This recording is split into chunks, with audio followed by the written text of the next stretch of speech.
रहे हैं महायोद्धा शिवा। यह इस कहानी का अगला अध्याय है।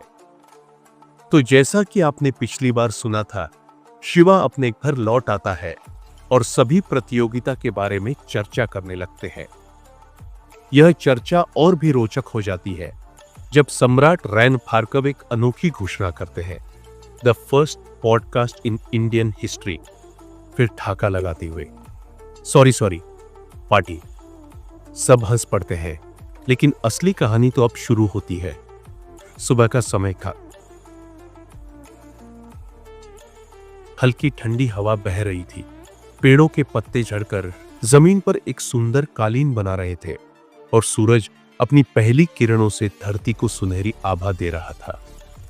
समय सुबह के 6 बजे। सभी जब गहरी नींद में थे, तब सम्राट रैन भार्गव अपनी साधना में लीन थे। उनकी उपस्थिति मात्र से ही वातावरण में एक अलग ऊर्जा महसूस हो रही थी। लेकिन तभी एक मनमोहक खुशबू हवा में खुलने लगती है। यह गंधर्व राजकुमारी सुलोचना की थी। वह अप्सराओं से भी अधिक सुंदर थी। उसकी मौजूदगी मात्र से ही पूरा वातावरण आनंदित हो उठता था। रैन भार्गव ने जैसे ही इस स्वर की खुशबू को महसूस किया, उनकी साधना स्वतः ही टूट गई। उन्होंने आंखें खोली और देखा, सुलोचना उनके लिए गर्मा-गर्म चाय लेकर आई थी। सुलोचना मुस्कुराते हुए बोली, आज आप इतनी जल्दी कैसे उठ गए?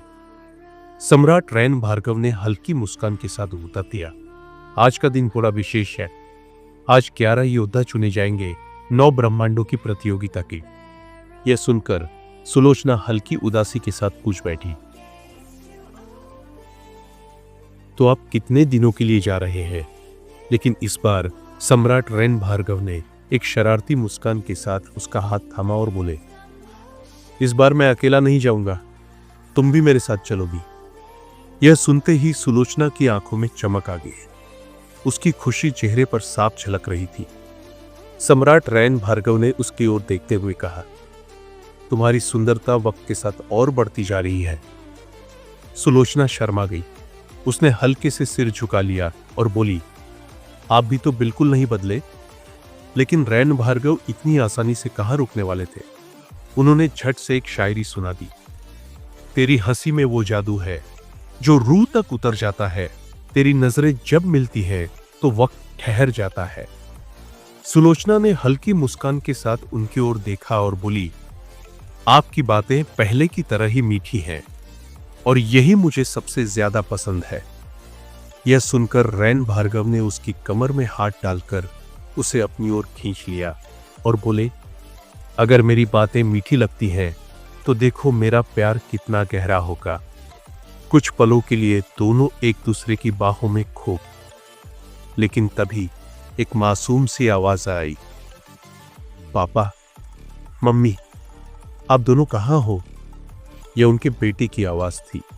दोनों तुरंत एक दूसरे से अलग हो गए। फिर हमें एक 14 वर्षीय बालक दिखाया जाता है। वह सम्राट रैन भार्गव की छवि प्रतीत हो रहा था। रैन भार्गव हंसते हुए बोले, अरे रौनक, तुम इतनी जल्दी उठ गए? रौनक जोश से बोला, पापा, आज पार्टी में जाना है। रैन भार्गव ने सुलोचना की तरफ देखा और हल्की मुस्कान दी, मानो कह रहे हो, हमारी सुबह रोमांटिक थी, लेकिन बेटा बीच में आ गया। सुलोचना ने हल्की हंसी दबाते हुए रौनक को पास बुलाया और कहा, हाँ बेटा, तैयार हो जाओ, आज बहुत मजा आने वाला है। रैन भार्गव ने सिर हिलाया और बोले, पार्टी तो होगी ही, लेकिन उसके बाद तुम्हें कुछ सीखना भी होगा।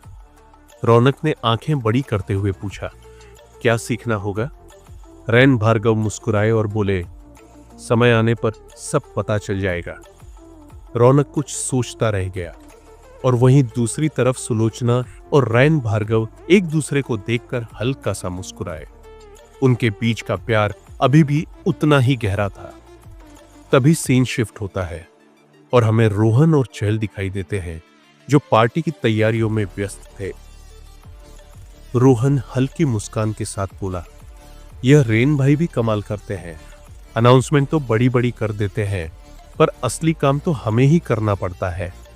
यह सुनकर चहल हंसते हुए बोली, अरे तुम क्यों टेंशन ले रहे हो? हमें तो सिर्फ मैनेजमेंट देखनी है, बाकी का काम तो शिवम, सूर्या, यदु और गेंडा स्वामी संभाल लेंगे। तभी अनामिका वहां आती है और गंभीर स्वर में कहती है, आज का दिन सच में बहुत बड़ा है, क्योंकि आज नरक क्षेत्र, स्वर्ग क्षेत्र, देवलोक और पृथ्वीलोक से मेहमान आने वाले हैं। रोहन ने हल्का सिर हिलाया और बोला, तुमने सही कहा, पर मुझे एक ही बात की चिंता है, खुशी मेहरा। चहल ने हैरानी से पूछा, क्यों, क्या हुआ? रोहन की आंखों में पुरानी यादें तैर गई। उसने लंबी सांस ली और कहा, क्योंकि मेरी और उसकी बिल्कुल नहीं बनती, और अब वह नरक क्षेत्र की महारानी बन चुकी है। पिछले कुछ सालों में जो कुछ भी हुआ, उसने तो उसकी नफरत और भी ज्यादा बढ़ा दी है। काश उस दिन वो नहीं हुआ होता तो आज खुशी मेहरा नरक क्षेत्र की महारानी नहीं बनती। चहल गंभीर होकर बोली, तुमने सही कहा, समय के साथ इसकी नफरत बढ़ती जा रही है, लेकिन यह नफरत सिर्फ तुम्हारे लिए है, बाकी सबके साथ तो वह एक आम इंसान की तरह ही बात करती है। रोहन हल्का सा मुस्कुराया और अपने कोट की कॉलर सही करते हुए बोला, अब जो होगा वो देखा जाएगा। दूसरी तरफ शिवा के घर में सभी लोग पार्टी में जाने के लिए तैयार थे। माहौल हल्का, खुशनुमा और उत्साह से भरा था। भैरवी और शिवा ने मैचिंग कपड़े पहने थे और दिलचस्प बात यह थी कि शिवाय ने भी वैसा ही आउटफिट पहना था। शिवा ने अपने बेटे शिवाय को गोद में उठा रखा था और तीनों की जोड़ी कमाल की लग रही थी। तभी आचार्य योगमाया हल्का मुस्कुराई और बोली, तुम तीनों तो कमाल के लग रहे हो।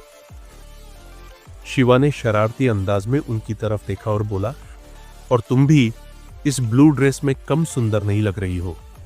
इतना सुनते ही सूर्या ने चुटकी ली, ओहो, दोनों पर एक साथ लाइन मार रहे हो। शिवा हंसते हुए बोला, तू ज्यादा मत बोल। यह सुनकर सब ठाका लगाने लगे। तभी जया और विजया भी वहां आ गई, लेकिन असली मजा तो तब आया जब गेंडा स्वामी ने विजया को देखकर चुटकी ली, अरे वाह, इसमें भी सूर्या के कपड़ों से मैचिंग ड्रेस पहनी है। बस इतना सुनते ही सूर्या और विजया दोनों शर्मा गए। शिवा ने हंसते हुए पूछा, गेंडा स्वामी, गाड़ी कब तक आएगी? गेंडा स्वामी ने रहस्यमयी मुस्कान के साथ कहा, गाड़ी में जाने के दिन गए शिवा भाई। तभी आसमान में एक विशाल प्राइवेट जेट प्रकट हुआ। उसकी चमकदार रोशनी और रॉयल लुक देखकर शिवा तो हैरान ही रह गया। सूर्या ने उत्साह में कहा, इसे मैं उड़ाऊंगा। लेकिन गेंडा स्वामी ने तुरंत टोका, अरे, हमने जो ड्राइवर बुलाया है उसका क्या? सूर्या ने शरारती अंदाज में कहा, उसे अपने साथ बैठा लेना, वैसे भी तुम्हारे साथ बैठने वाला कोई नहीं है। इतना सुनते ही सब हंस हंस कर लोटपोट हो गए और जेट में बैठने की तैयारियां शुरू हो गई। इसके बाद शिवा, शिवाय और भैरवी एक सीट पर बैठ जाते हैं। अहिल्या और नारायण शास्त्री एक साथ बैठते हैं और आचार्य योगमाया और मीनाक्षी अगली सीट पर जगह बना लेते हैं। जया और लिटिल जोया भी पास ही बैठ जाते हैं। जैसा कि सूर्या ने पहले कहा था, गेंडा स्वामी को ड्राइवर के साथ बैठना ही पड़ा और यह देखकर सबके चेहरे पर हल्की मुस्कान आ गई। सूर्या और विजया दोनों ड्राइविंग सीट पर थे। सूर्या ने नियंत्रण संभालते ही जेट को उड़ान भरने का संकेत दिया और अगले ही पल प्राइवेट जेट आकाश की ओर तेजी से उड़ चला, सीधे सूर्य महल की दिशा में। दूसरी तरफ सूर्य महल में अब भी की पार्टी की तैयारियां जोरों पर थीं। पूरा महल दुल्हन की तरह सजा हुआ था। ऐसा लग रहा था जैसे किसी राजकीय उत्सव का आयोजन हो रहा हो। यदु और शिवम सजावट की जिम्मेदारी संभाल रहे थे। संदीप मेहरा और प्रवीण मेहरा भोजन की तैयारियों में व्यस्त थे और बाकी सभी लोग भी अपने अपने काम में लगे हुए थे। माहौल में उत्साह और उमंग थी। तभी आकाश में एक विशाल प्राइवेट जेट दिखाई दिया और कुछ ही देर में वह सूर्य महल के विशेष प्रांगण में उतर गया। जेट का दरवाजा खुलते ही शिवा और बाकी सभी लोग बाहर निकले। उन्हें देखते ही महल के सभी लोग प्रसन्नता से भर गए।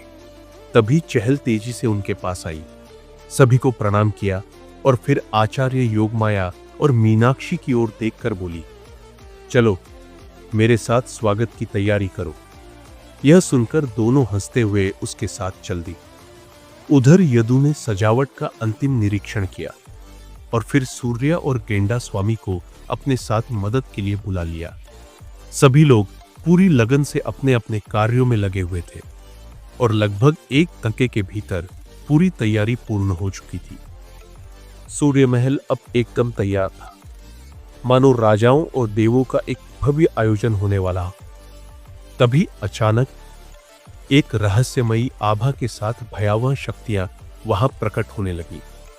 पहले ब्रह्म राक्षस काल भुजंग, नरकेश्वर, देव मसान और चांडालनी वहां पहुंचे। उनकी उपस्थिति से वातावरण में एक अजीब सा कंपन होने लगा। इसके बाद भानुदेव भी वहां आ गए। दूसरी ओर मानव साम्राज्य वसुंधरा देवी और अनामिका एक कोने में बैठकर आपस में बातें कर रही थी। अब सभी की निगाहें आसमान पर टिकी थी। चारों ओर एक गहरी शांति थी, लेकिन हर किसी का दिल तेजी से धड़क रहा था। आज का दिन इतिहास रचने वाला था। बाहरी योद्धाओं के आगमन की प्रतीक्षा में पूरा सूर्य महल सज धज कर तैयार था। और फिर पहला ब्रह्मांड भ्रमण जहाज नजर आया। देवलोक का यह जहाज सोने और दिव्य ऊर्जा से चमक रहा था। जैसे ही यह महल के समीप उतरा, उसमें से यक्ष, गंधर्व, किन्नर, दिव्य मानव और सुंदर अप्सराएं बाहर निकली। उनकी आभा इतनी तेजस्वी थी कि मानो सूर्य स्वयं कुछ क्षण के लिए फीका पड़ गया हो।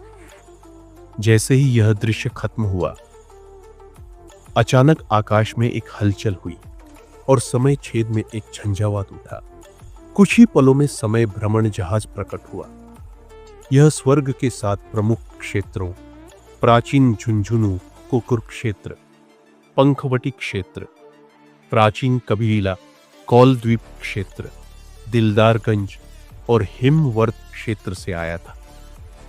इस जहाज के उतरते ही हर क्षेत्र के योद्धा एक एक कर बाहर आए, कुछ बेहद गंभीर तो कुछ अपनी विजयी मुस्कान के साथ। लेकिन एक बात तय थी, आज का यह दिन आसान नहीं होने वाला था। पर असली रोमांच तो अब शुरू होना था। हर कोई एक जहाज के आने की प्रतीक्षा। नरक क्षेत्र के जहाज का। सभी आसमान की ओर देख रहे थे, लेकिन वहां कुछ नहीं था। और फिर अचानक समूचा आकाश काला पड़ गया। ऐसा लगा मानो रात अचानक ही दिन पर हावी हो गई हो। हवा में भारीपन आ गया और एक भयानक ऊर्जा पूरे वातावरण में फैल। जैसे ही यह अंधकार बढ़ा, एक विशाल काले लौह से बना जहाज सूर्य महल की ओर बढ़ने लगा। इस जहाज से उत्पन्न नकारात्मक ऊर्जा इतनी भयंकर थी कि पूरा महल हल्के हल्के कांपने लगा। और फिर लैंडिंग गेट खुला। अंदर से सबसे पहले नागराज तक्षक निकला। उसकी आंखें में एक तेज था। उसके पीछे लुओश, सम्राट काल विजय, राक्षस राज हमीर, कोका और विकोका। हर किसी के चेहरे पर अहंकार और ठंडा क्रूरता थी। लेकिन तभी जैसे ही नरक क्षेत्र की महारानी खुशी मेहरा बाहर आई, पूरा सूर्य महल कांप उठा। उसकी उपस्थिति किसी प्रलय से कम नहीं थी। उसके कदमों के पड़ते ही धरती में कंपन महसूस होने लगा। उसके चारों ओर एक अदृश्य शक्ति का घेरा था, मानो वह स्वयं अंधकार की देवी हो। उसकी आंखों में तेज क्रोध और प्रतिशोध की ज्वाला जल रही थी। जैसे ही उसने कदम बढ़ाया, चारों ओर सन्नाटा छा गया। कोई कुछ नहीं बोल रहा था, बस देख रहा था, उसके आने की शक्ति को महसूस कर रहा था। फिर आचार्य योगमाया और मीनाक्षी आगे बढ़ती है और पुष्प वर्षा कर नरक योद्धाओं का स्वागत करती है। लेकिन हर कोई महसूस कर सकता था कि यह केवल एक औपचारिकता थी, क्योंकि इस संग्राम में सम्मान से अधिक शक्ति का बोलबाला रहने वाला था। तभी सम्राट रोहन ओबेरॉय अपने स्थान से उठते हैं।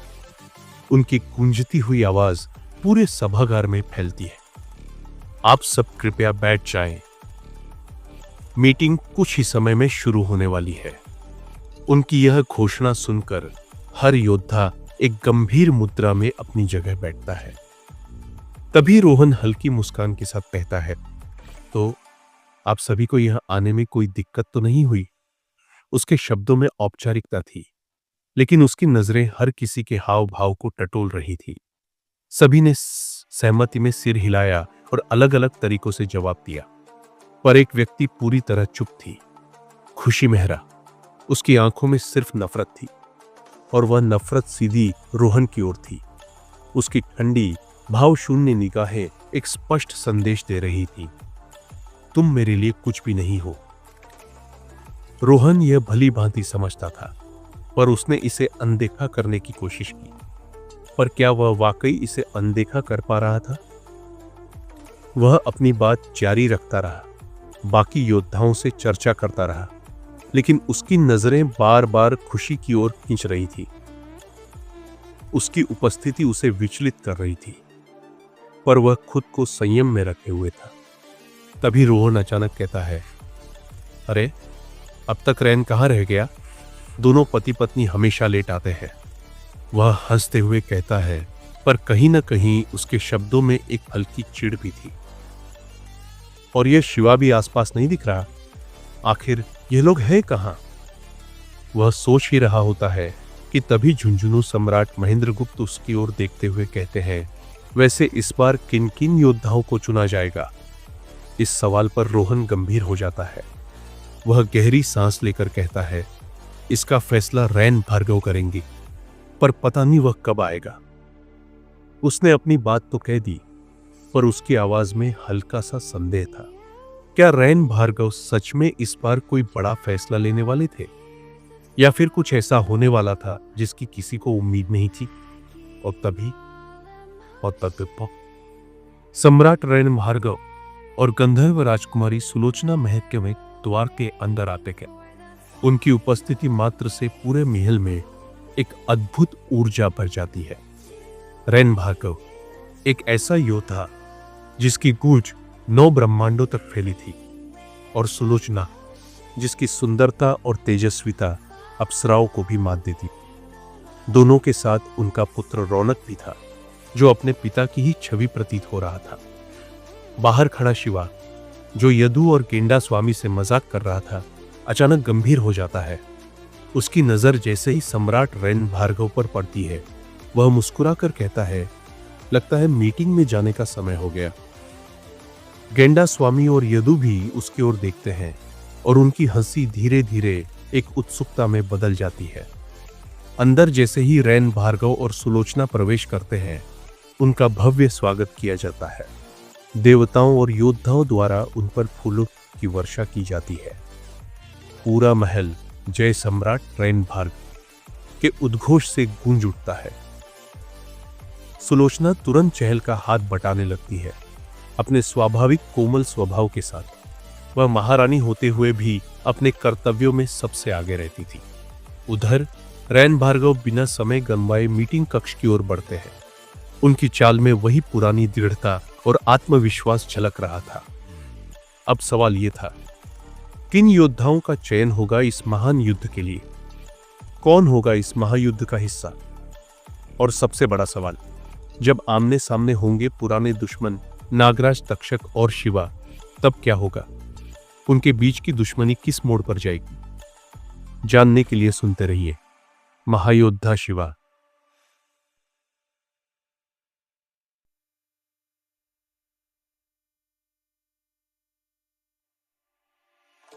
आप सुन रहे हैं महायोद्धा शिवा। यह इस कहानी का अगला अध्याय है। तो जैसा कि आपने पिछली बार सुना था, सभी लोग लगभग पार्टी में आ चुके थे। अब आगे चहल ने एक नजर हॉल में घुमाई और संतुष्ट होते हुए कहा, चलो काम पूरा हुआ, अब सब आ चुके हैं, हमें भी मीटिंग में जाना चाहिए। यह सुनकर आचार्य योगमाया, मीनाक्षी, गंधर्व राजकुमारी सुलोचना और बाकी सभी मीटिंग स्थल की ओर बढ़ गए। इसी बीच शिवा तेज कदमों से दौड़ता हुआ सभा स्थल में प्रवेश करता है। उसकी सांसें तेज थी माथे पर पसीने की हल्की बूंदें चमक रही थी, लेकिन चेहरे पर वही आत्मविश्वास था जो उसे बाकी सबसे अलग बनाता था। वह बिना रुके सीधा जाकर भैरवी के पास बैठ गया। चहल और बाकी सभी भी उसकी लाइन में बैठ गए, लेकिन जैसे ही शिवा की नजर गंधर्व राजकुमारी सुलोचना पर गई, उसकी आंखों में चमक आ। एक पल को वह अतीत में खो गया। वे दिन जब सुलोचना ने उसे युद्ध कला सिखाई थी, जब उसने पहली बार अपने भीतर की शक्ति को पहचाना था। वह तुरंत उठा और सुलोचना के पास जाकर झुका। प्रणाम गुरु मां। पूरे हॉल में कुछ पलों का सन्नाटा छा गया। फिर गुरु मां। सुलोचना ने पहले कुछ सेकंड तक उसे घुराया, फिर अचानक उसके कान पकड़ लिए। क्या मैं तुम्हें इतनी बड़ी लगती हूं कि तुम मुझे गुरु मां कह रहे हो? उनकी आवाज में हल्की नाराजगी और मजाक का मिश्रण था। शिवा झेप गया। तुम मुझे दीदी कहा करो। शिवा ने सिर खुजाया और हंसते हुए कहा, ओह ठीक है दीदी। पूरा हॉल हंसी से गूंज उठा। गंभीर माहौल में यह हल्का फुल्का पल सबके चेहरे पर मुस्कान ले आए, लेकिन ज्यादा देर तक यह हल्कापन नहीं रहने वाला था। अब सभा का माहौल फिर गंभीर हो गया। रैन भार्गव खड़ी हुई। उनकी उपस्थिति ही इतनी प्रभावशाली थी कि पूरा हॉल एकदम शांत हो गया। उन्होंने अपनी नजरें सभा में घुमाई और फिर शिवा को संबोधित किया। शिवा, पास आओ और मेरे बगल में रखो। शिवा बिना सवाल किए आगे बढ़ा, लेकिन जैसे ही उसकी नजर सामने बैठे नागराज तक्षक पर पड़ी, उसका दिमाग चकरा गया। यह कौन है? उसने गौर से देखा। फिर उसकी नजर खुशी मेहरा पर गई, जो नागराज तक्षक के साथ बैठी थी। नर्क क्षेत्र की महारानी खुशी मेहरा मेरे भाई भास्कर को अपने साथ क्यों लाई? शिवा की भौहें तन गई। भास्कर तो इतना शक्तिशाली नहीं कि वह इस प्रतियोगिता में शामिल हो सके, लेकिन तभी शिवा को भास्कर के अंदर से एक जानी पहचानी शक्ति महसूस हुई। नहीं, यह भास्कर नहीं, यह नागराज तक्षक है। तक्षक की नजरें शिवा से मिली और वह हल्की से मुस्कुराया। शिवा का चेहरा कठोर हो। अब बारी थी खुशी मेहरा की। वह उठी। उसकी आंखों में तेज था। मेरी तरफ से इस बार 4 योद्धा और मैं स्वयं युद्ध में उतरूंगा। पूरे हॉल में सन्नाटा छा गया। ब्रह्म राक्षस कालगुजन, नागराज तक्षक, कोका, बुके कोका, विकोका और मैं स्वयं। बैकअप में राक्षस राज हमीर। रैन भार्गव ने गहरी सांस ली और कहा, इस युद्ध में योद्धाओं की जोड़ियां बनाई जाएगी। सभी सांसें थामे बैठे थे। पहली जोड़ी शिवम और कालभुजंग, दूसरी जोड़ी कोका और विकोका, तीसरी जोड़ी प्रवीण मेहरा और दिव्यांश। अब आखिरी जोड़ी बची थी। रैन भार्गव ने गहरी सांस ली और कहा, चौथी जोड़ी शिवा और नागराज तक्षक। नहीं, शिवा और तक्षक एक साथ खड़े हो गए। मैं इसके साथ नहीं रहूंगा। रैन भार्गव ने कठोर स्वर में कहा, तुम दोनों की आपसी दुश्मनी से ज्यादा महत्वपूर्ण यह युद्ध है। अगर हम हारे तो हमारा ब्रह्मांड हमेशा के लिए खत्म कर दिया जाएगा। पूरे हॉल में सन्नाटा छा गया। रैन भार्गव आगे बोले, इस बार महाब्रह्मांड की सुप्रीम रूलर ने घोषणा की है, जो भी इस प्रतियोगिता में हारेगा उसका ब्रह्मांड हमेशा के लिए मिटा दिया जाएगा। सभा में भय की लहर दौड़ गई। जब यह झटका पचाया जा रहा था, तभी रैन भार्गव ने आखिरी जोड़ी घोषित की, खुशी मेहरा और सम्राट रोहन उबेरॉय। क्या? सभी लोग हक्का बक्का रह गए। रोहन ने खुशी की ओर देखा। उसकी आंखों में शांति और मुस्कान दोनों थी। अब इन्हें कैसे मनाऊं? रैन भार्गव सोच में पड़ गए। तभी खुशी ने रोहन की ओर देखा, लेकिन उसकी आंखों में नफरत के सिवा कुछ नहीं था। जैसे ही उसकी नजरें रोहन से मिली, उसके मन में बीती घटनाएं किसी तूफान की तरह उमड़ने लगी। वे घटनाएं जिन्होंने उसे नर्क क्षेत्र की महारानी बनने पर मजबूर कर दिया था। उसकी मुट्ठियां कसकर भींच गई। मन तो कर रहा था कि सीधे जाकर रोहन की गर्दन मरोड़ दे, लेकिन फिलहाल ऐसा करना संभव नहीं था। तो उसने गहरी सांस ली और सम्राट रैन भार्गव की ओर देखा। मैं अकेली ही काफी। उसकी आवाज में गुस्सा, अहंकार और एक पिंडी चुभन थी। रैन भार्गव ने माथे पर हाथ मारते हुए कहा, खुशी, समझने की कोशिश कर। तुम्हारी तेज बुद्धि और रोहन का बेमतलब का बल, मेरा मतलब है उसका बल, इस प्रतियोगिता में हमारे बहुत काम आएगा। अगर तुम दोनों साथ मिलकर लड़ोगे तभी हमारी टीम जीत पाएगी। और उसके बाद हाँ, तुम दोनों फिर से एक दूसरे का सिर फोड़ सकते हो। खुशी ने घूरकर रोहन की ओर देखा, जो अब तक राजा हरिश्चंद्र की तरह शांत बैठा था, मानो उसे कोई फर्क ही न पड़ता हो। लेकिन उसकी आंखों में छुपा तिरस्कार खुशी को और चिढ़ा रहा था। उसने अपने दांत पीसते हुए कहा, ठीक है, मैं इसके साथ इस प्रतियोगिता में भाग लूंगी, लेकिन इसे देखना भी मत देना मुझे। रैन भार्गव ने राहत की सांस ली। सभा की ओर देखते हुए उन्होंने कहा, तो मीटिंग खत्म होती है, अब आप सब पार्टी का मजा लीजिए। फिर उन्होंने रोहन और खुशी की ओर देखा और कहा, तुम दोनों मेरे साथ आओ, मुझे तुमसे एक महत्वपूर्ण विषय पर बात करनी है। तीनों एक टेबल पर बैठ गए और प्रतियोगिता की रणनीति पर चर्चा करने लगे। लेकिन उधर दूसरी ओर अलग ही मुकाबला चल रहा था। शिवम और बंदर चेस खेल रहे थे और बंदर ने लगातार 5वीं बार शिवम को हरा दिया था। शिवम का चेहरा किसी फटे हुए गुब्बारे जैसा लगने लगा था। उसने खींचते हुए कहा, तुम्हें सूर्या ने काफी अच्छे तरीके से खेलना सिखाया है। बंदर ने गर्व से छाती ठोक कर कहा, बिल्कुल, उसने मुझे सिर्फ शतरंज ही नहीं बल्कि हर खेल में तेज दिमाग का इस्तेमाल करना सिखाया है। तभी वहां से मसान चांडालनी गुजरी। शिवम ने उसे छेड़ते हुए कहा, ओहो, कहां जा रही हो इतनी तेजी से? लगता है किसी को पीटने का प्लान है। मसान चांडालनी पीना उसकी ओर देखे बोली, तुमसे मतलब? लेकिन शिवम कहां रुकने वाला था। उसने मुस्कुराते हुए कहा, वैसे एक सवाल था। मसान चांडालनी ने झुंझलाते हुए कहा, मुझे तुम्हारे किसी भी सवाल में कोई दिलचस्पी नहीं। लेकिन शिवम ने पूरी बेशर्मी के साथ पूछा, तुम खुद को राक्षस सम्राट क्यों बुलाती हो? तुम तो स्त्री हो, तुम्हें खुद को महारानी या सम्राज्ञी बुलाना चाहिए। क्या तुम्हें जेंडर डिफेक्ट है? इतना सुनते ही मसान चांडालनी का दिमाग 7वें आसमान पर पहुंच गया।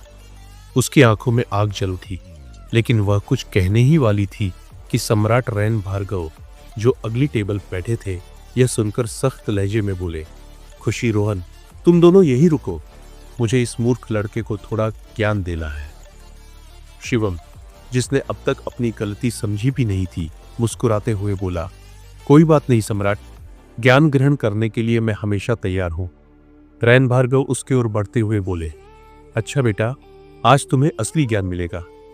शिवम की हंसी अचानक गायब हो गई और बंदर ने धीरे से फुसफुसाते हुए कहा, भाई, तेरे लिए प्रार्थना कर। भाई, चुप बैठ जा, बंदर ने शिवम की ओर घूरते हुए कहा। लेकिन तब तक बहुत देर हो चुकी थी। सम्राट रैन भार्गव मसान चांडालनी की ओर बढ़े और इससे पहले कि कोई कुछ समझ पाता, मसान चांडालनी का चेहरा किसी खिले हुए कमल की तरह दमक उठा। उसकी आंखों में एक अलग ही चमक थी, मानो कोई बच्चा अपने प्रिय खिलौने को देखकर खुश हो जाता है। लेकिन रैन भार्गव ने उसकी खुशी पर पानी फेरते हुए पूछा, आखिर तुम खुद को सम्राट क्यों बुलाती हो? मसान चांडालनी के चेहरे से खुशी गायब हो गई। उसने एक गहरी सांस ली और गंभीर स्वर में कहा, दरअसल जब मेरे पिता की मृत्यु हुई थी तो उनका कोई वारिस नहीं था और राक्षस जाति में किसी भी स्त्री को अपना शासक नहीं माना जाता। इसलिए मेरे पिता ने मुझे पुत्र की भांति पाला, सिखाया और तैयार किया। इसी कारण मैं राक्षस सम्राट बनी। इससे पहले कि कोई कुछ कहता, सम्राट रोहन ओबेरॉय ने खुशी मेहरा की ओर देखा और मुस्कुराते हुए कहा, लेकिन खुशी भी तो नर्क क्षेत्र की महारानी है और वह खुद को महारानी ही कहती है। मसान चांडालनी ने एक हल्की हंसी के साथ जवाब दिया, क्योंकि वह बहुत ज्यादा शक्तिशाली है। लोग उससे डरते हैं और उनकी शक्ति के कारण किसी की भी हिम्मत नहीं होती उनसे यह पूछने की कि वह खुद को महारानी क्यों कहती है। फिर उसने एक ठंडी सांस भरी और कहा, जब मेरा प्रभाव भी राक्षस जाति पर बढ़ा तो मेरे आसपास के लोग भी मुझसे डरने लगे, लेकिन मैंने अपने सम्राट पद को नहीं बदला। सम्राट रैन भार्गव ने हल्की मुस्कान के साथ सिर हिलाया, फिर गंभीरता से बोले, लेकिन तुम एक स्त्री हो और तुम्हें इस पर गर्व होना चाहिए। आज से तुम खुद को महारानी या सम्राज्ञी कहोगी। यह सुनते ही खुशी मेहरा की नजर रोहन पर पड़ी और उसकी आंखों में नफरत की लपटें चमकी। उसने धीमे लेकिन तीखे स्वर में कहा, जैसा बाप वैसा बेटा। दोनों में ही बोलने की कोई तमीज नहीं है। रोहन उसकी बात सुनकर भी पूरी तरह शांत रहा, मानो यह बात उसे छू भी नहीं रही थी। तभी सम्राट रैन भार्गव ने शिवम की ओर देखा और सख्ती से कहा, तुम्हें इस तरह किसी के बारे में नहीं बोलना चाहिए। शिवा, जो अब तक अपनी शरारती हंसी के साथ बैठा था, अचानक संजीदा हो गया। उसने तुरंत मसान चांडालनी की ओर देखा और सिर झुकाकर माफी मांगी। मुझे माफ कर दो महारानी। ओह, मेरा मतलब है सम्राज्ञी मसान चांडालनी। यह देखकर मसान चांडालनी का सम्राट रैन भार्गव के प्रति आकर्षण और बढ़ गया। उसका मन किसी किशोरी की तरह मचल उठा। उसने सोचा, रैन भार्गव सिर्फ एक महान योद्धा ही नहीं, बल्कि एक संवेदनशील और न्यायप्रिय व्यक्ति भी है। अब तक वह उन्हें केवल एक शक्तिशाली सम्राट मानती थी, लेकिन अब उसके दिल की धड़कनें कुछ और कह रही थी। लेकिन तभी वहां गंधर्व राजकुमारी सुलोचना आई। उसकी सुंदरता चंद्रमा की तरह चमक रही थी। उसने मीठे स्वर में कहा, रैन, चलो साथ में खाना खाते हैं। रैन भार्गव ने उसे देख मुस्कुराते हुए कहा, तुम बैठो, मैं थोड़ी देर में आता हूं। यह दृश्य देखकर मसान चांडालनी का दिल बैठ गया। उसकी आंखें सुलोचना की सुंदरता पर टिक गई और पहली बार उसे अपने ही रूप पर संदेह हुआ। उसे लगा कि वह सुलोचना के सामने फीकी पड़ गई है। एक कड़वाहट उसके मन में घर कर गई। पहली बार राक्षस सम्राज्ञी मसान चांडालनी ने महसूस किया कि वह शायद इतनी सुंदर नहीं है। खुशी मेहरा ने मसान चांडालनी की आंखों में छिपे भावों को पढ़ लिया था। उसकी अस्थिरता, वह क्षणिक उदासी जो खुद की तुलना किसी और से करने पर पछती है। खुशी ने सब महसूस कर लिया। बिना कुछ कहे उसने अपनी जगह से उठकर मसान चांडालनी के पास कदम बढ़ाए। दूसरी ओर सम्राट रैन भार्गव वापस जाकर अपनी टेबल पर बैठ चुके थे, लेकिन खुशी बिना रुके मसान के पास पहुंची और उसके कंधे पर हाथ रखा। मसान ने हैरानी से उसकी ओर देखा। चलो थोड़ा टहलते हैं, खुशी ने हल्के स्वर में कहा। मसान पहले तो कुछ समझ नहीं पाई, लेकिन फिर धीरे से सिर हिलाते हुए उसके साथ चल मड़ी। वे दोनों भीड़ से थोड़ा दूर एक कोने में आकर रुके। खुशी ने गहरी सांस ली और बेहद गहरे भाव से बोली, हमें हमेशा वह नहीं मिलता जिसे हम पाना चाहते हैं, लेकिन इसका मतलब यह नहीं कि हम किसी से कम हैं। लिया, लेकिन खुशी ने तुरंत उसका हाथ थामते हुए कहा, तुम खुद को दूसरों से तुलना करना बंद करो। तुम किसी से कम नहीं हो मसान। तुम्हारी अपनी पहचान है, अपनी शक्ति है। मसान ने आंसुओं को रोकते हुए सिर उठाया। आपने सही कहा खुशी, मुझे खुद को दूसरों से तुलना नहीं करनी चाहिए। मुझे गर्व होना चाहिए कि मैं जो हूं वही हूं। आप सच में नर्क क्षेत्र की महारानी कहलाने के लायक है, उसने आत्मविश्वास से कहा। खुशी हल्की मुस्कान के साथ उसकी ओर देखती रही और फिर बिना कुछ कहे वापस अपनी टेबल की ओर चल। मसान वही खड़ी सोचती रही, लेकिन अब उसका मन हल्का हो चुका था। उसके भीतर एक नई ऊर्जा आ चुकी थी। दूसरी ओर दृश्य बदलता है। एक अन्य कोने में नागराज तक्षक, ब्रह्म राक्षस कालभुजंग और लोश सम्राट काल विजय एक टेबल पर बैठे भोजन कर रहे थे। माहौल सामान्य था, सभी अपनी अपनी दुनिया में थे। जब अचानक शिवा वहां पहुंच गया, उसकी तेज चाल और आत्मविश्वासी मुस्कान ने वहां हलचल मचा दी। उसने आते ही कालभुजंग की ओर देखा और चुपकी ली। कैसी लगी पार्टी? कालभुजंग ने हल्के से मुस्कुराते हुए कहा, काफी अच्छी है। शिवा ने काल विजय से हाथ मिलाया, लेकिन तभी उसकी नजर नागराज तक्षक पर जा टिकी। कुछ पलों तक उसे घूरने के बाद उसने एक तंज कसा। एक समय के देव सम्राट जो पूरे दिव्य लोक पर शासन करते थे, आज नर्क क्षेत्र की महारानी की गुलामी कर रहे हैं। उसकी इस बात पर वहां अचानक एक अजीब सी खामोशी छा गई। कालभुजंग और काल विजय दोनों ने एक दूसरे की ओर देखा, लेकिन नागराज तक्षक ने कोई प्रतिक्रिया नहीं दी। उसने बस चुपचाप खाना खाया, मानो उसने कुछ सुना ही न हो। शिवा को उसकी यह चुप्पी खटक गई। उसने कालभुजंग की ओर देखा और मजाकिया अंदाज में कहा, अरे कालभुजंग, तुम्हें तो अच्छा जोड़ीदार मिला है, ताकतवर और खतरनाक। लेकिन मुझे तो लगता है कि मेरे साथ जो योद्धा है वह मुझसे काफी कमजोर है। उसकी इस बात पर नागराज तक्षक की आंखों में भयंकर क्रोध उमड़ आया। उसकी सांसें भारी हो गई, मांसपेशियां तन गई। उसने धीरे से खाना छोड़ दिया और ठंडी नजरों से शिवा की ओर देखा। अगले ही क्षण उसने अचानक टेबल पर जोर से हाथ मारा, जिससे वहां रखे बर्तन हिल गए। उसकी आवाज गूंज उठी, लगता है तुम आजकल कुछ ज्यादा ही बोल रहे हो शिवा। शायद तुम्हें यह समझाने का समय आ गया है कि गुरु गुरु होता है और चेला चेला। शिवा ने भी बिना झुके उसकी आंखों में आंखें डाल दी। एक पल के लिए वहां बैठे सभी योद्धाओं को लगा कि अभी कुछ भयंकर घटने वाला है। हवा भारी हो गई थी, तनाव हर जगह महसूस किया जा सकता था। नागराज तक्षक और शिवा दोनों एक दूसरे को घूरते रहे, जैसे कोई मानसिक युद्ध चल रहा। कालभुजंग ने धीरे से गहरी सांस ली और माहौल को हल्का करने के लिए मुस्कुरा कर कहा, शिवा, लगता है तुमने किसी नाग को छेड़ दिया है, अब संभल कर रहना। शिवा हंसा, लेकिन उसकी आंखों में भी वही लड़ाई का जुनून चमक रहा था। तो फिर देखना पड़ेगा कि चेला कितना सीख चुका है और गुरु अब भी कितना सिखा सकता है। तभी नागराज तक्षक अपने टेबल से उठा।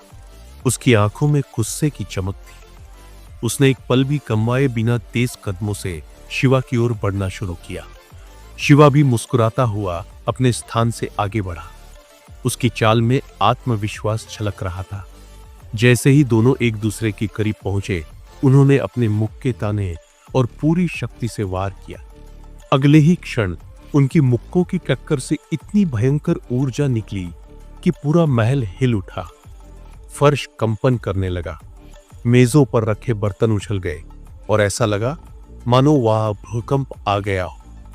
रैन भार्गव, जो अभी तक अपनी टेबल पर बैठा भोजन कर रहा था, अचानक खड़ा हो गया और चारों ओर नजरें दौड़ाते हुए बोला, अब क्या हो गया? तभी सभी ने खाना छोड़कर उस दिशा में देखा जहां शिवा और नागराज तक्षक आमने सामने खड़े थे। आंखों में युद्ध की ज्वाला जल रही थी। सम्राट रोहन ओबेरॉय ने गहरी सांस ली और झुंझलाहट में कहा, अब ये दोनों क्यों लड़ रहे हैं? वह तुरंत उनकी ओर बढ़ा ताकि उन्हें रोक सके, लेकिन तभी खुशी मेहरा ने उसका हाथ पकड़ लिया।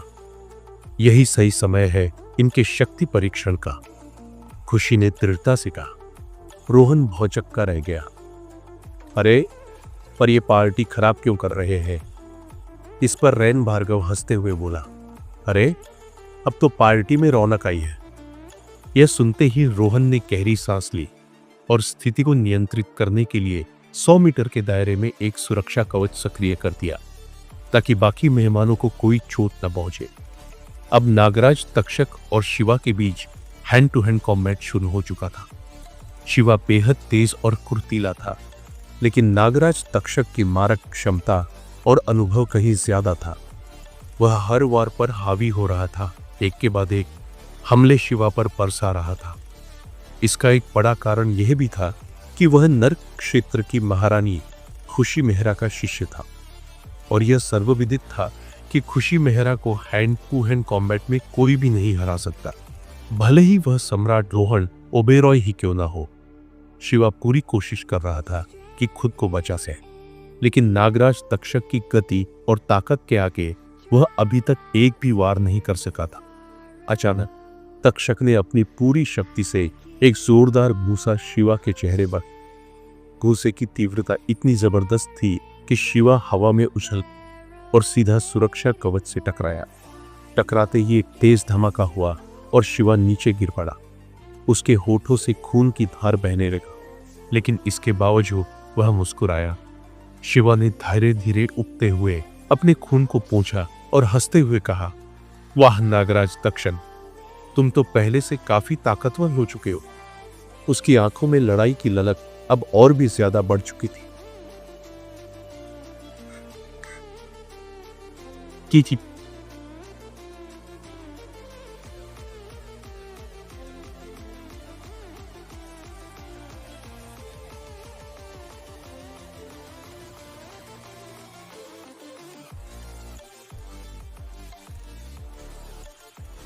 तभी नागराज तक्षक गहरी सांस लेते हुए शिवा को घूरता है और ठंडी आवाज में कहता है, अगर उस दिन दिव्य लोक में मैं अपनी पूरी ताकत पर होता तो तुम्हारी और तुम्हारे साथियों की कब्र वही खोद देता।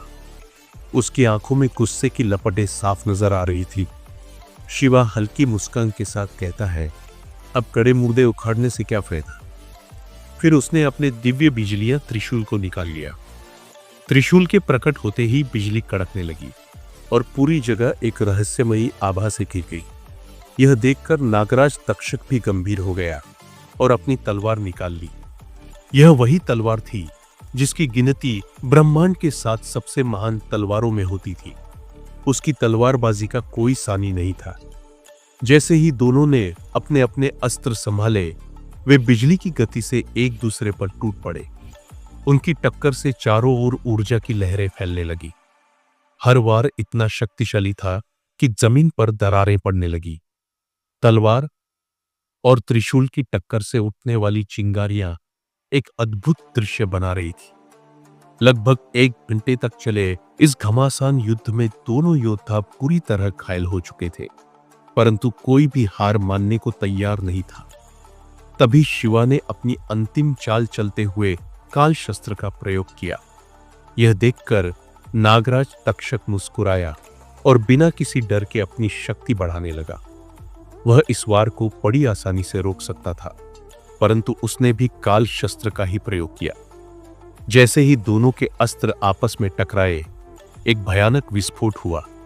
पूरी जगह काली ऊर्जा से भर गई। यह ऊर्जा इतनी विनाशकारी थी कि चारों ओर अंधकार छा, परंतु नागराज तक्षक ने अपनी विशेष शक्ति का उपयोग करते हुए इस काली ऊर्जा को अपने भीतर समाहित कर लिया। लेकिन इस टक्कर का प्रभाव इतना जबरदस्त था कि सम्राट रोहन ओबेरॉय द्वारा बनाए गए सुरक्षा कवच में भी दरारें पड़ने लगी। जैसे ही रोहन ने यह देखा, उसने अपनी पूरी शक्ति लगाकर सुरक्षा कवच को दोबारा मजबूत किया, परंतु यह युद्ध अभी खत्म नहीं हुआ था। अब शिवा ने भार्गव अस्त्र का प्रयोग किया। अचानक हजारों दिव्य अस्त्र आकाश में प्रकट हुए और नागराज तक्षक की ओर तेजी से बढ़ने लगे। लेकिन नागराज तक्षक भी शांत नहीं बैठा। उसने तुरंत पंचमुखी नागास्त्र का प्रयोग किया। यह कोई साधारण नागास्त्र नहीं था, बल्कि अत्यंत शक्तिशाली और दुर्लभ अस्त्र था। इस अस्त्र के प्रभाव से एक विशालकाय 5 सिर वाला नाग प्रकट हुआ। उसकी आंखें जलते अंगारों की तरह चमक रही थी। जैसे ही उसने मुंह खोला, हजारों छोटे छोटे नाग निकलकर उन दिव्यास्त्रों की ओर बढ़ने लगे। दोनों अस्त्रों की टक्कर से पूरी जगह हिलने लगी। युद्ध और भीषण हो चुका था, लेकिन अंततः शिवा को भार्गव अस्त्र को वापस लेना पड़ा, क्योंकि पंचमुखी नागास्त्र का प्रभाव उससे अधिक शक्तिशाली था। यह देखकर खुशी मेहरा के चेहरे पर एक संतोषजनक मुस्कान आई। उसे यह देखकर प्रसन्नता हो रही थी कि उसका शिष्य नागराज तक्षक कितना शक्तिशाली बन चुका था। लेकिन रैन भार्गव अब भी शांत थे।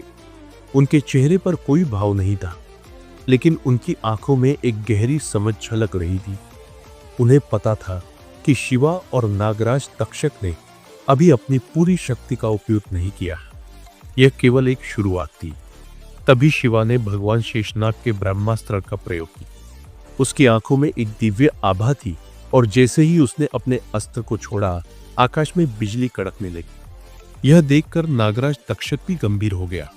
उसने भी अपना ब्रह्मास्त्र छोड़ा। दोनों अस्त्र एक दूसरे से टकराए और एक भयानक विस्फोट हुआ। सुरक्षा कवच की सीमाओं तक यह ऊर्जा फैल गई और पूरे क्षेत्र में कंपन होने लगा। इतनी घातक ऊर्जा निकली कि अगर यह सुरक्षा कवच न होता तो पूरी पृथ्वी नष्ट हो सकती थी। लेकिन तभी भगवान शेषनाग का ब्रह्मास्त्र पुनः प्रकट हुआ और सीधा नागराज तक्षक की ओर पड़ा। तक्षक ने अपनी पूरी शक्ति से इसे सह लिया, लेकिन इसका घातक प्रभाव उस पर पड़ा। वह गहरी चोटिल हो गया और उसके शरीर पर कई घाव उभर आए, परंतु उसने हार नहीं मानी। उसने एक गूढ़ मंत्र पढ़ा और देखते ही देखते आसपास की सारी नकारात्मक ऊर्जा उसके शरीर में समाहित हो गई। उसकी चोटें धीरे धीरे भरने लगी। उसकी शक्ति फिर से बढ़ने लगी। उसने अपनी आंखें बंद की और कुछ ही क्षणों में वह एक विशेष काल सर्प में बदल गया। उसकी आंखों में एक रहस्यमयी चमक थी और उसका आकार लगातार बढ़ रहा था। यह देखकर आचार्य योगमाया चौंक उठी। उन्होंने भय और विस्मय से कहा, यह तो नागलोक के सबसे बड़े राक्षस और महाशक्तिमान विनाशक की शक्ति है। तभी तक्षक ने अपनी अंतिम सीमा को पार कर लिया। उसने एक विशाल 8 सिर वाले कालसर्प का रूप धारण कर लिया। अब वह लगभग 1000 फीट लंबा था। उसकी हर हरकत से धरती हिल रही थी। यह देखकर शिवा भी पीछे नहीं हटा। उसने भी अपनी आंखें बंद की और अपनी आंतरिक ऊर्जा को जागृत किया।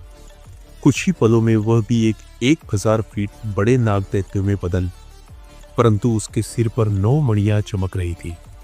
तक्षक ने एक भयानक दहाड़ के साथ अपना मुंह खोला और उसके भीतर से एक हरी जहरीली ऊर्जा निकली। यह इतनी घातक थी कि उसके संपर्क में आते ही हवा तक जलने लगी। परंतु शिवा ने अपनी 9 मणियों की ऊर्जा को एकत्र किया और उसके सिर से भी एक शक्तिशाली स्वर्णिम प्रकाश निकला। जैसे ही दोनों की ऊर्जा टकराई, एक भीषण विस्फोट हुआ। पूरा क्षेत्र एक बार फिर काले धुएं से भर गया। दोनों योद्धा अब और भी अधिक घायल हो चुके थे, लेकिन कोई भी हार मानने को तैयार नहीं था। युद्ध अब अपने चरम पर था। अचानक दोनों अपने सामान्य रूप में आ गए। उनकी सांसें तेज चल रही थी, लेकिन उनके हौसले अब भी बुलंद थे। अब वे अपना अंतिम हमला करने के लिए तैयार थे। उनकी आंखों में एक अलग ही जुनून था। दोनों ने अपनी संपूर्ण ऊर्जा एकत्र करनी शुरू की। उनकी हथेलियों के बीच एक विशाल हरे और सुनहरे रंग का शक्ति चक्र बनने लगा। शक्ति इतनी अधिक थी कि उनके आसपास की जमीन दरकने लगी। जैसे ही दोनों ने अपने शक्ति चक्र छोड़े, एक विनाशकारी विस्फोट हुआ। यह इतना घातक था कि सम्राट रोहन ओबेरॉय द्वारा बनाए गए सुरक्षा कवच तक नष्ट हो गया। इस विस्फोट के प्रभाव से दोनों योद्धा दूर जाकर गार्डन में गिर पड़े। उनके गिरने से पूरा गार्डन तहस नहस हो गया, लेकिन वे अभी भी युद्ध समाप्त करने के लिए तैयार नहीं थे। नागराज तक्षक ने चारों ओर की काली ऊर्जा को फिर से अवशोषित किया और वो खड़ा हुआ। दूसरी ओर शिवा ने अनंत ऊर्जा मणि से शक्ति ग्रहण की और वह भी खड़ा हो गया। अब यह लड़ाई एक नए स्तर पर पहुंच चुकी थी। तक्षक ने अपने नरक देवता की शक्ति को बुलाया। अचानक चारों ओर से हजारों आत्माएं प्रकट हुई। वे सभी पीड़ादायक चीखें मार रही थी और उनके शरीर से काले धुएं निकल रहे थे। तक्षक ने उनकी सारी ऊर्जा को अपने अंदर समाहित कर लिया। अब वह पूरी तरह से ठीक हो चुका था। उसकी आंखें अब गहरी लाल हो चुकी थी। उसके माथे पर सींग उगाए, उसकी पीठ पर विशालकाय पंख निकल आए और उसकी तीसरी आंख खुल गई। इधर शिवा ने भी अपनी अंतिम शक्ति को जागृत किया। उसने पंचमुखी दिव्य नाग को प्रकट किया। यह कोई साधारण नाग नहीं था, बल्कि स्वर्ग और पाताल का सबसे शक्तिशाली नाग था। अब शिवा अपने विराट शेषनाग रूप में आने ही वाला था, लेकिन तभी स्वर्ग की 7 जंजीरें उसे ऐसा करने से रोक देती है। यह एक दिव्य संतुलन था। जिससे कोई भी अपनी शक्ति की अंतिम सीमा को पार नहीं कर सकता था।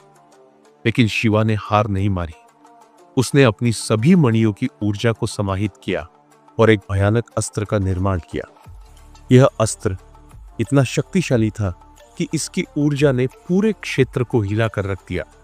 ऐसा लग रहा था कि अगर यह अस्त्र छोड़ा गया तो पूरा ब्रह्मांड कांप देगा। तभी अचानक एक आवाज गूंजी, बस अब यह युद्ध यही समाप्त होगा। यह आवाज थी नरक क्षेत्र की महारानी खुशी मेहरा की। उसकी आवाज में एक दिव्य शक्ति थी। उसकी बात सुनकर दोनों योद्धाओं ने अपने अपने अस्त्रों को रोक लिया। उन्होंने अपनी शक्तियां वापस समेट ली। अब वे एक दूसरे को देख रहे थे, लेकिन अब उनके चेहरों पर गुस्सा नहीं था। अब उनकी आंखों में एक नई भावना थी, सम्मान। वे जानते थे कि वे दोनों ही महान योद्धा थे और उनका यह युद्ध केवल शक्ति का प्रदर्शन था, न कि किसी घृणा का प्रतीक। उनके बीच अब प्रतिद्वंद्विता तो थी, लेकिन साथ ही एक गहरा सम्मान भी था। लेकिन तभी वहां चहल सूर्यवंशी आती है। उसकी आंखों में जलते हुए क्रोध की ज्वाला थी और जैसे ही उसकी नजर ने बर्बाद हुए गार्डन पर पड़ी, उसकी सांसें तेज हो गई। इस गार्डन को बनाने में 5 साल से भी अधिक का समय लगा था और अब यह पूरी तरह नष्ट हो चुका था। उसकी उग्र दृष्टि सीधे शिवा और नागराज तक्षक पर पड़ी और दोनों को यह एहसास हो गया कि अब वे एक बड़ी मुसीबत में फंस चुके हैं। इससे पहले कि वे कुछ कह पाते, चहल सूर्यवंशी ने एक शक्ति मंत्र पढ़ा। अचानक उसके हाथों में माता दुर्गा का त्रिशूल प्रकट हो गया। त्रिशूल से निकलती दिव्य ऊर्जा इतनी शक्तिशाली थी कि पूरा वातावरण गर्मा गया। शिवा और तक्षक दोनों के चेहरे का रंग उड़ गया। शिवा मन ही मन सोचने लगा, आज तो गए। तक्षक भी पहली बार किसी चीज से डरता हुआ नजर आ रहा था। चहल सूर्यवंशी का क्रोध किसी भी क्षण प्रलय ला सकता था। वह त्रिशूल उठाकर शिवा और तक्षक की ओर बढ़ी। जैसे ही वह त्रिशूल चलाने वाली थी, सम्राट रैन भार्गव ने तुरंत आगे बढ़कर हस्तक्षेप किया। वे उसकी ओर बढ़े और अपनी शांत आवाज में बोले, शांत हो जाओ चहल, इस गार्डन को मैं ठीक कर दूंगा। उनकी बातों में ऐसी गंभीरता और विश्वास था कि चहल सूर्यवंशी कुछ पल के लिए ठहर गई। उसने गहरी सांस ली, लेकिन उसका त्रिशूल अभी भी चमक रहा था। तभी रैन भार्गव ने अपनी आंखें बंद। उनकी हथेलियों से एक दिव्य रोशनी निकल रही।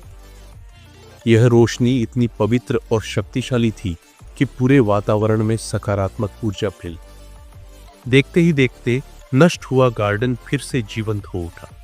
न केवल पेड़ पौधे फिर से हरे भरे हो गए, बल्कि उसमें उगने वाली दिव्य औषधियां और फल भी पहले जैसे हो गए।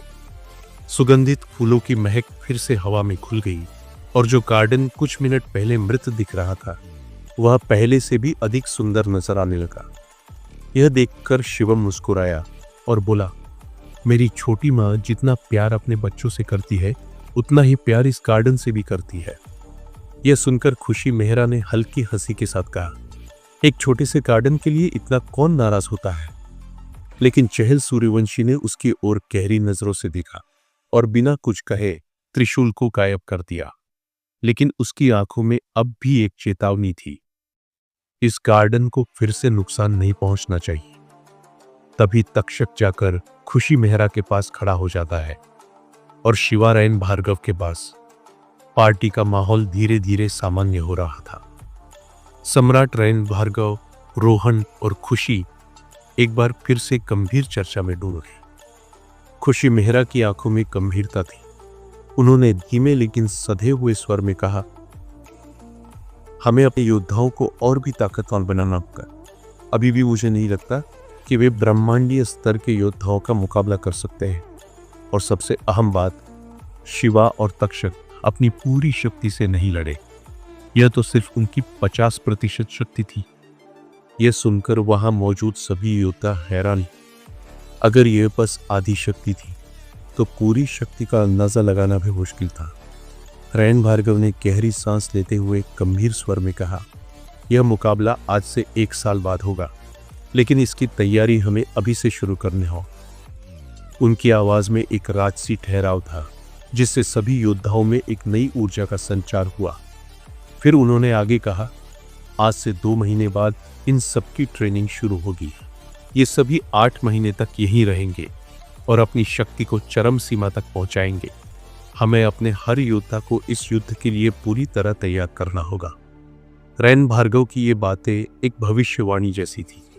ऐसा लग रहा था मानो आने वाला युद्ध सिर्फ एक युद्ध नहीं, बल्कि ब्रह्मांड के संतुलन की परीक्षा होगा। माहौल में एक भारीपन छा गया था, लेकिन तभी गंधर्व राजकुमारी सुलोचना वहां आई। उनके चेहरे पर गुस्से की लहरें दौड़ रही थी। जैसे ही उन्होंने तेज आवाज में कहा, आप खाना खाने आ रहे हैं कि नहीं, तो ऐसा लगा मानो एक तेज बिजली कड़क गई। रैन भार्गव, जिनका आभा मंडल अभी कुछ क्षण पहले तक शक्तिशाली और दबदबे से भरा हुआ था, एक सेकंड में ठंडा पड़ गया। उनकी आंखों में एक अनकहा डर छलकता। उनकी पूरी गंभीरता जैसे हवा में खुल गई। उन्होंने चुपचाप सिर झुकाया और बिना एक शब्द कहे कुर्सी से उठ गए। मौन में एक गहरी स्वीकृति थी, जिसका मतलब था हुक्म की तामील होगी महारानी। यह दृश्य देखकर रोहन और खुशी ने एक दूसरे की ओर देखा और मन ही मन हंसते हुए सोचा, महाब्रह्मांड का इतना बड़ा योद्धा जिसने अनेकों युद्धों में जीत हासिल की, जो यमराज से लेकर कालदेव तक को टक्कर दे सकता है, लेकिन अपनी पत्नी के गुस्से के आगे निर्बल और असहाय ही। और इसी के साथ गंभीर रणनीति की चर्चा हल्के फुल्के हास्य में बदल।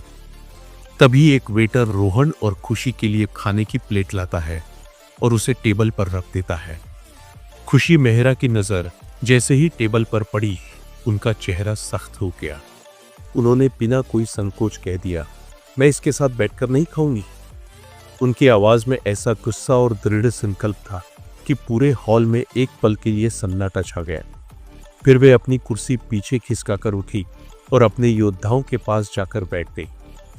उनके इस फैसले से ऐसा लगा मानो वे अपने स्थान का चुनाव कर रही थी, एक सम्राट के बगल में नहीं, बल्कि अपने योद्धाओं के बीच। खुशी के उठते ही उनके सभी योद्धा बिना किसी संकेत के उसी टेबल पर आकर बैठ गए। उनकी आंखों में निष्ठा थी, समर्पण था। वे अपने महारानी के साथ थे, चाहे कोई भी परिस्थिति हो। यह देख रोहन ने गहरी सांस ली। एक पल के लिए उनकी आंखों में कुछ यादें तैर गई, लेकिन वे बिना कोई प्रतिक्रिया दिए चहल और अनामिका के पास जाकर बैठ गए। हालांकि वे जानते थे कि खुशी की नफरत बेवजह नहीं थी। उन्होंने अपने भीतर ही स्वीकार कर लिया, उसकी नफरत जायज है। दूसरी ओर खुशी मेहरा अपने योद्धाओं को युद्ध रणनीति समझाने में व्यस्त हो गई। उनकी आवाज में संयम और शक्ति थी। उनकी बातों को सुनकर ऐसा लग रहा था मानो वे किसी भविष्य के भयंकर युद्ध की नींव रख रहे। हर योद्धा ध्यान से उनकी बात सुन रहा था, क्योंकि वे जानते थे कि खुशी की युद्ध नीति कभी असफल नहीं होती। और इस तरह धीरे धीरे शाम बीत गई। सभी ने अपना खाना समाप्त किया।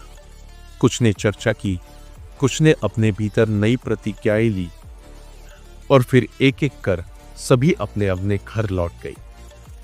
लेकिन आज की रात ने कई चीजें बदल दी थी। कुछ रिश्तों की खाई और गहरी हो गई थी, तो कुछ के अंदर शक्ति की ज्वाला और प्रज्वलित हो चुकी थी। तो क्या होगा आगे? कैसा होगा यह टकराव, जहां ब्रह्मांड के सबसे शक्तिशाली योद्धा आमने सामने हुए? क्या शिवा और नागराज तक्षक अपने पूर्ण शक्ति रूप में आकर इस युद्ध को एक नए स्तर पर ले जाएगी? क्या यह सिर्फ एक मुकाबला होगा, या फिर महाब्रह्मांड के संतुलन को हिलाने वाली सबसे भयानक लड़ाई? और इस मुकाबले से पहले क्या होगा? क्या सभी योद्धा इस परीक्षा के लिए तैयार हो पाएंगे, या फिर कोई नई शक्ति, कोई नया खतरा इस युद्ध को एक अप्रत्याशित मोड़ दे देगा? जानने के लिए सुनते रहिए महायोद्धा शिवा।